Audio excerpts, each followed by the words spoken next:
हाँ तो dear friends, हम सॉल्यूशन के न्यूमेरिकल्स पर चल रहे हैं। कुछ न्यूमेरिकल हमने किए थे पहले, आगे करते हैं। Numerical number 5।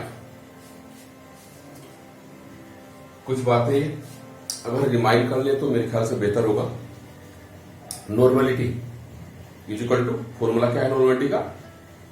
W upon into V, mass upon equivalent mass into volume. Molarity, mass upon molar mass into volume. Molality, mass upon mass की जो बात चल रही है, मास ऑफ सोल्यूट की बात होती है ऊपर। ये जो W है ये मास ऑफ सोल्यूट है। मास upon molar mass into mass of solvent in KG. Mole fraction, अब मोल फ्रैक्शन जिस कंपोनेंट का निकालना होता है उसके मोल्स को आप टोटल नंबर ऑफ मोल से डिवाइड कर देते हैं। ये जो रेशियो आता है ये मोल फ्रैक्शन। यूनिट नॉर्मलिटी की क्या होती है? ग्राम इक्विवेलेंट पर लीटर, या एन भी लिखते हैं कैपिटल एन। मोलरिटी की मोल पर लीटर, मोलेलिटी मोल पर केजी। मोल फ्रैक्शन की यूनिट क्या होती है? Mole fraction. मोल फ्रैक्शन की कोई यूनिट नहीं होती क्योंकि वो तो रेशियो है। Moles upon moles of that component upon total number of moles. Mole से मोल कैंसिल हो गया तो कोई मोल फ्रैक्शन की कोई यूनिट नहीं होती। खैर, numerical number 5।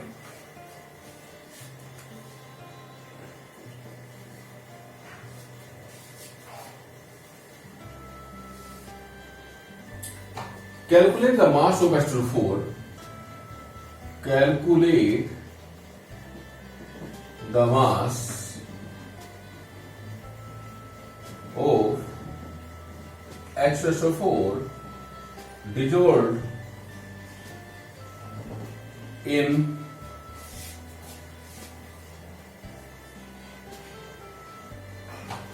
250 centimeter cube in 250 centimeter cube of semi normal solution।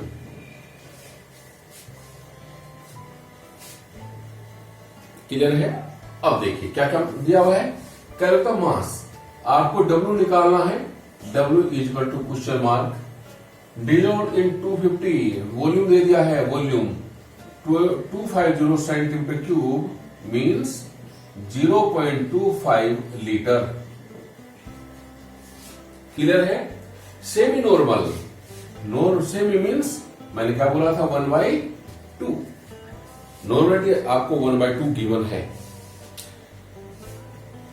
Deci means 1/10, centi means 1/100, semi means 1/2, और अगर बाई होता तो 2। नॉर्मलिटी है, इट मीन्स इक्विवेलेंट मास की जरूरत पड़ेगी। तो ई क्या होगा? ई क्या कहा था मैंने पिछले क्वेश्चन में? Molar mass upon basicity. Molar mass किसका? H2O4 का कितना होता है? यानी molar mass upon basicity is equal to molar mass H2O4 by 2। कितना होगा? 2 प्लस S कितना होता है? 64 प्लस, सॉरी पहले S है 32 और प्लस 64 और डिवाइड बाई 2 कितना हुआ? 98/2 यानी 49। क्लियर है? फॉर्मूला लगा दीजिए। N is equal to W upon E into V। W है, निकालना क्या है? हमको W निकालना है। तो therefore W is equal to NEV। N है 1/2, E है 49 एंड V है 0.25। कितना हुआ? 25 9 जा 225, तो 5 हो गया। कैरी है 22, 25 4 जा 100 और यानी 122, और पॉइंट लगी कहां पर? यहां पर, और बाई 2। ठीक है, इज इक्वल टू 25 9 जा 225 होता है। तो कैरी 22, 25 4 जा 100, 100 और 22 122।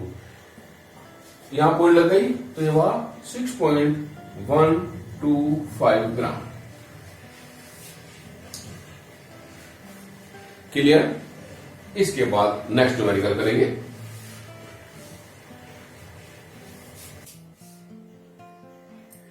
Numerical number 6।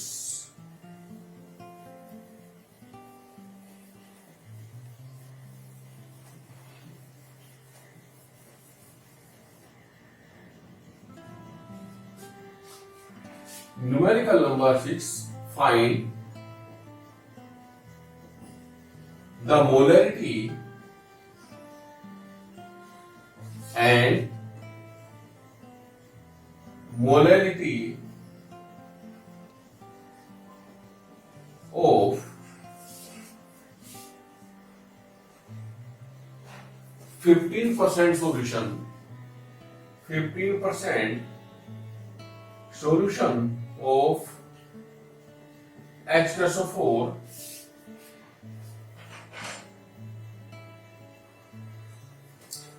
डी दिया है डेंसिटी 1.10 ग्राम पर सेंटीमीटर क्यूब। ये क्वेश्चन है।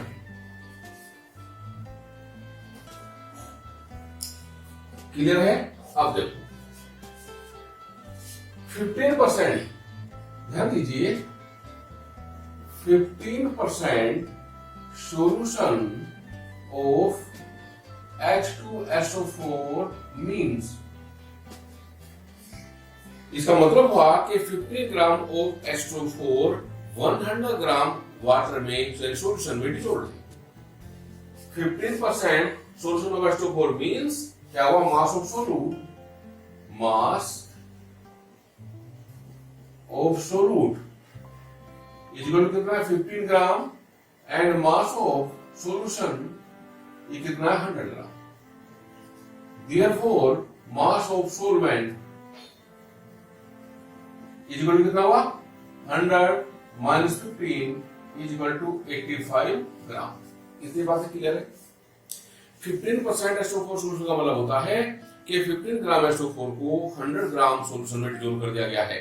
तो मास ऑफ सोल्यूट हुआ 15 ग्राम, मास ऑफ सोल्यूशन हुआ 100, माइनस कर दीजिए, मास ऑफ सोल्वेंट आ गया।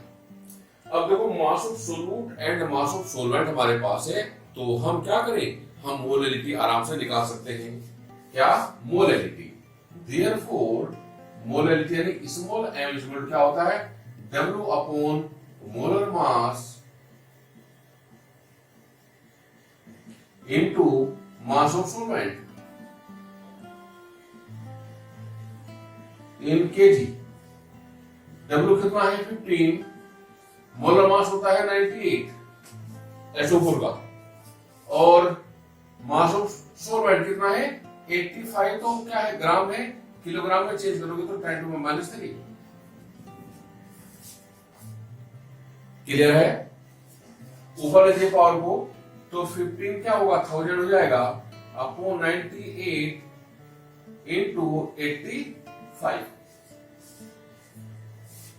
इसको जब हम सोल्व करेंगे ये 1.8 आ जाएगा। ध्यान रखना, सेंस कर दिए फॉर से पहले वगैरह वगैरह, क्या आएगा? 1.8। क्या हुआ? स्मॉल है, एक तो आंसर ही हो गया।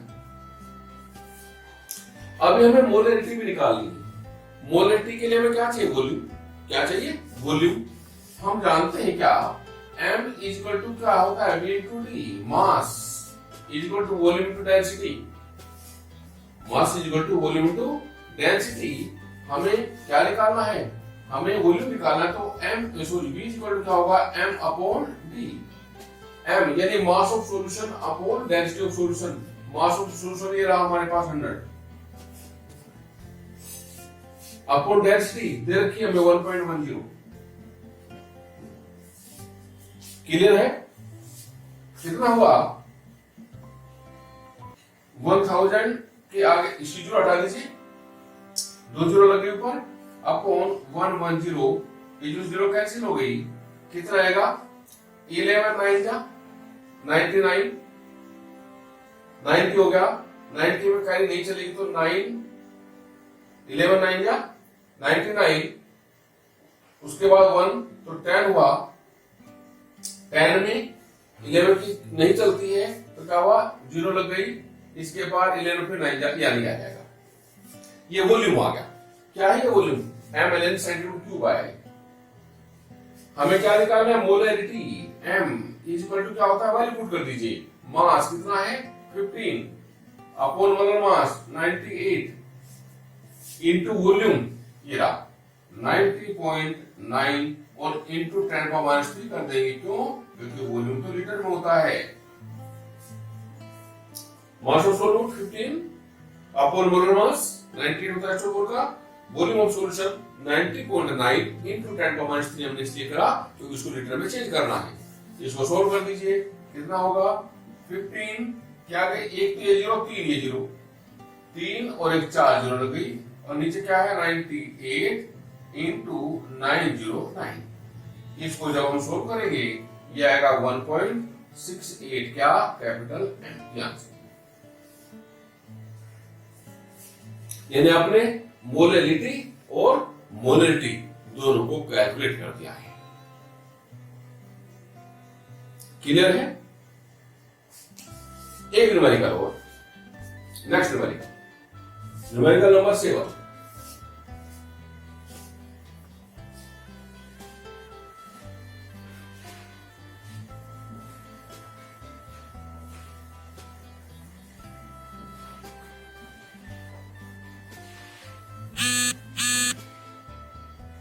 Numerical number 7. A solution contains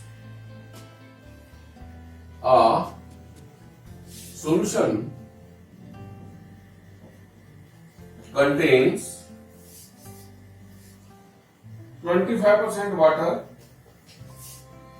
25% H2O, 25% ethanol and 50% acetic acid by mass. Acetic acid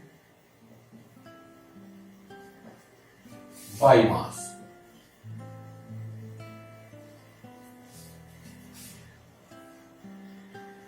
Calculate the mole fraction. Calculate the mole fraction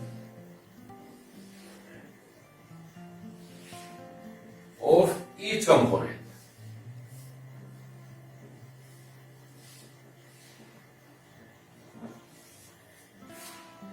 mole fraction निकालना है।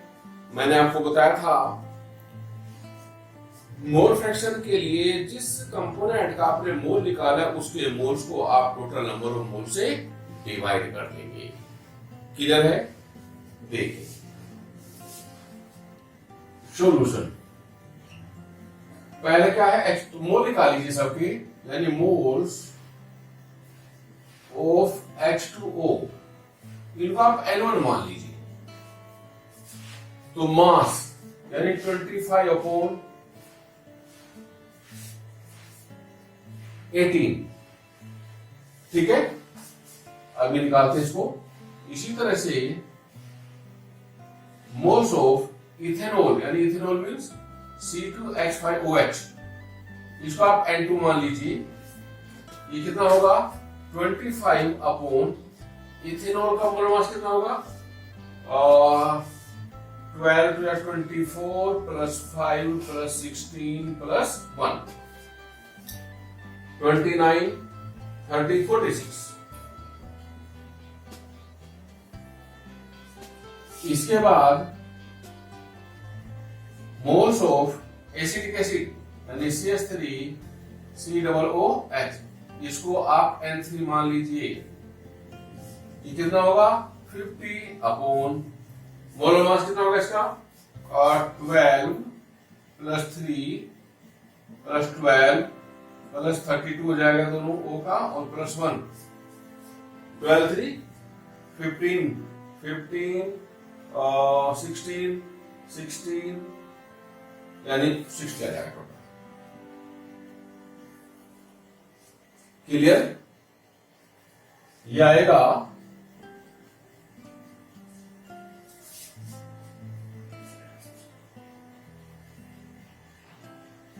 1.39 तो ये आएगा डिवाइड करके, और 0.54 ये आएगा, एंड 0.83 आएगा जब हम डिवाइड कर देंगे। अब जिसका मोल फ्रैक्शन निकालना है उसके मोल्स को आप टोटल नंबर ऑफ मोल से डिवाइड कर देंगे, यानी क्या होगा, जाई ऑफ कोन H2O इज इक्वल टू क्या होगा, N1 upon N1 plus N2 plus N3 is equal to कितना होगा, 1.39 को हम डिवाइड कर देंगे 1.39 प्लस 0.54, बल्कि एक काम करिए, पहले टोटल नंबर मोल्स निकाल लीजिए, पहले हम टोटल नंबर मोल्स निकाल लेते हैं, यानी क्या हुआ, टोटल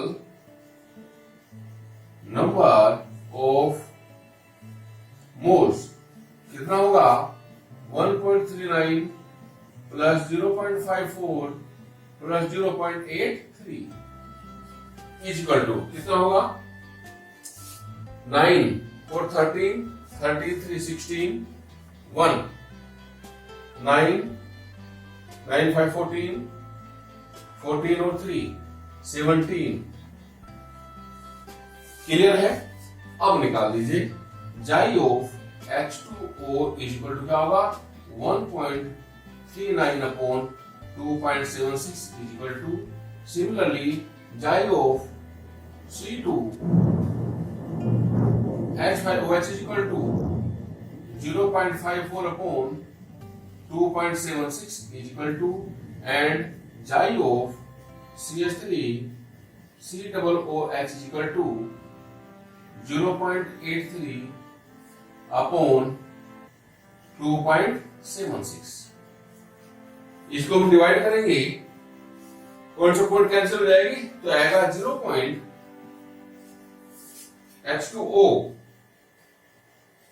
0.503, similarly 0.196 and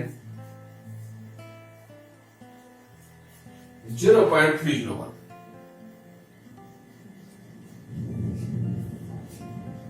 इन तीनों टोटल जितने कंपोनेंट होते हैं सॉल्यूशन में, उन सब के मोल फ्रैक्शन टोटल भी क्या आता है, 1 आता है। अगर आप तीनों का ऐड करो तो क्या हो जाएगा, 1 हो जाएगा।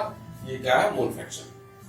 इस तरह भी आपको बहुत सारे न्यूमेरिकल करने हैं इस लेसन में, न्यूमेरिकल बड़े इंटरेस्टिंग, आप एक एक चीज को ध्यान देते जाइए। अभी हम एक शिफ्ट और देंगे न्यूमेरिकल इसी मोलरिटी नॉर्मेलिटी में, उसके बाद एलिवेशन, बॉइलिंग पॉइंट और वो भी हमें न्यूमेरिकल करने हैं। एक न्यूमेरिकल को ध्यान से देखते चाहिए। क्लियर है? Thank you.